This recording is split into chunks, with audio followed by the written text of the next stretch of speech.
The idea that your child might develop a mental health issue is a scary one, so it's understandable that we often want to know, what can I do to prevent that or influence that?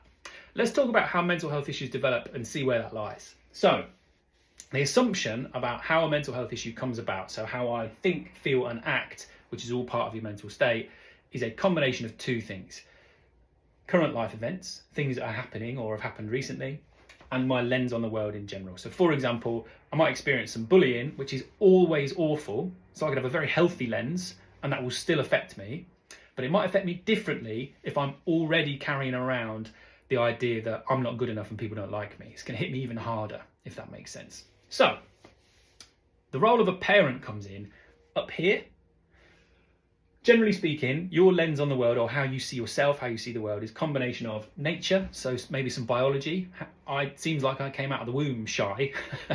It might be the case, or it might be it was early experiences. We'll never quite tell. Experiences are very important, so this is useful. As a parent, you're in charge of some experiences, what experience your children have in the home, but you're not in charge of others. They will go to school. They will have experiences with how other children speak to them, how teachers speak to them. You're not in charge of all their early experiences. You can't influence all of that. And messages they get given. You're in charge of the messages you give them, but you're not in charge of the messages everybody else gives them or the world gives them. You're also not in charge of this. Your children will experience over the course of their lifetime loss, losing a person, losing a job, losing a relationship.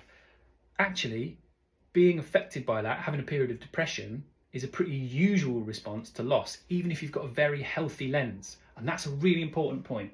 Same with bullying. If there's bullying in the workplace or you end up in an abusive relationship, it's normal for that to have an effect on you. That's not weird, that's perfectly reasonable. Same with scary stuff. It makes complete sense that you'd be more likely to be scared of getting ill and dying if you've seen that that can happen to people. So life experiences affect the way that you feel. That, for me, is why it is most important. The one thing that we can do, yes, if you get this badly wrong and you're really horrible to your children, that will have an effect on them. But if, broadly speaking, you love them and you give them positive messages about themselves, that will be good, but it won't prevent it. You can't prevent it. So, if you can't prevent your children being affected by life events, what can you give them?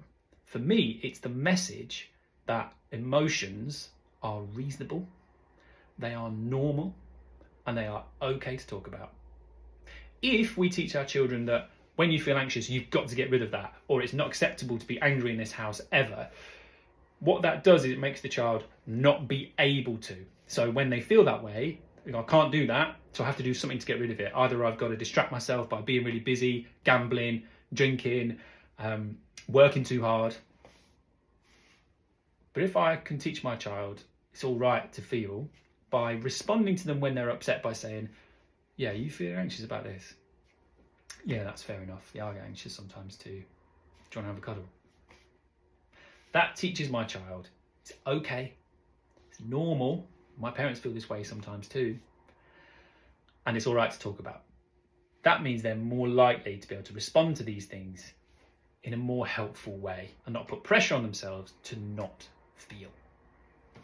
That's the idea.